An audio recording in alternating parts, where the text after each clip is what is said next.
നമ്മളിന്ന് ഹീബ്രുവിലെ രണ്ടാമത്തെ അക്ഷരമായ ബെയ്ത്താണ് ഇന്ന് പഠിക്കാൻ പോകുന്നത്. പണ്ട് കാലങ്ങളിൽ ബെയ്ത്ത് എന്ന ഹീബ്രു അക്ഷരം ഒരു തമ്പുവിൻ്റെ, അതായത് ഒരു ടെൻ്റ് രൂപത്തിലാണ് കാണപ്പെട്ടിരുന്നത്.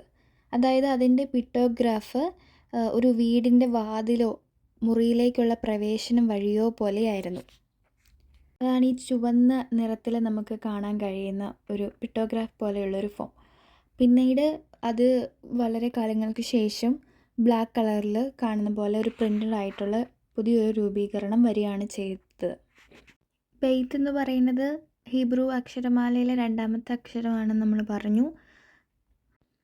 ഹൗസ് അല്ലെങ്കിൽ വീട്, ഫാമിലി, അല്ലെങ്കിൽ കുടുംബം, ഇൻ എന്നൊക്കെയാണ് ബെയ്ത്ത് എന്ന അക്ഷരത്തിൻ്റെ അർത്ഥങ്ങൾ.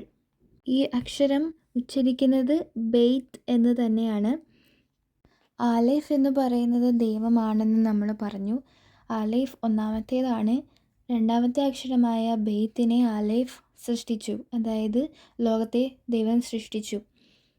ബെയ്ത്ത് ഉണ്ടാക്കി, രണ്ടാമത്തെ അക്ഷരമായ ബെയ്ത്ത് ഉണ്ടാക്കി. ലോകമാണ് ബെയ്ത്ത്.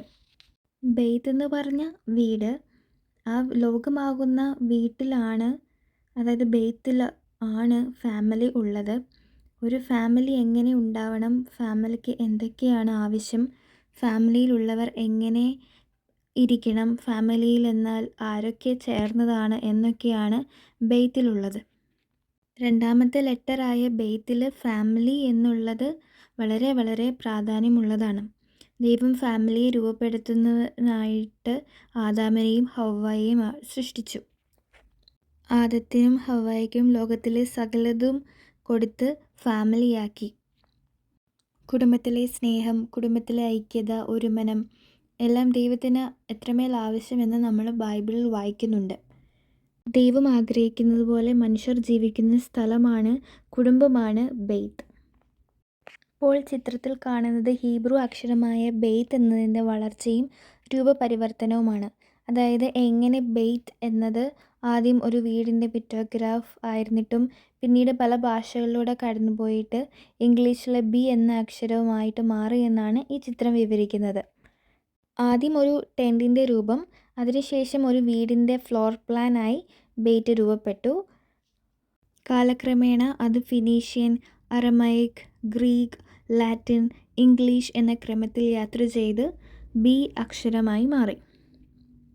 പ്രാചീന ഹീബ്രു അക്ഷരങ്ങൾ കല്ലിൽ കുറിച്ചിട്ടുള്ളതാണ് ഈ ചിത്രത്തിൽ കാണിക്കുന്നത്. ഇങ്ങനെയാണ് മനുഷ്യർ പഠിച്ചതും പഠിപ്പിച്ചതുമൊക്കെ. ഈ ലിപികൾ പ്രാചീന കാലത്ത് സെമിറ്റിക് ഭാഷയിലുള്ളതാണ്, അതായത് ഹീബ്രു അല്ലെങ്കിൽ ഫെനീഷ്യൻ എന്ന് പറയും. ഇവ പഴയ കാലത്ത് സാധാരണയായി ഭരണപ്രഖ്യാപനങ്ങൾ, ദൈവിക നിയമങ്ങൾ, കരാറുകൾ അല്ലെങ്കിൽ ചരിത്ര രേഖകൾ എഴുതാൻ ഉപയോഗിച്ചിരുന്ന രൂപമാണ്. ഈ എഴുത്തുകൾ ആധുനിക ഗ്രീക്ക്, ഹീബ്രു, ലാറ്റിൻ എന്നീ ഭാഷകളുടെ തുടക്കമായിരുന്നു.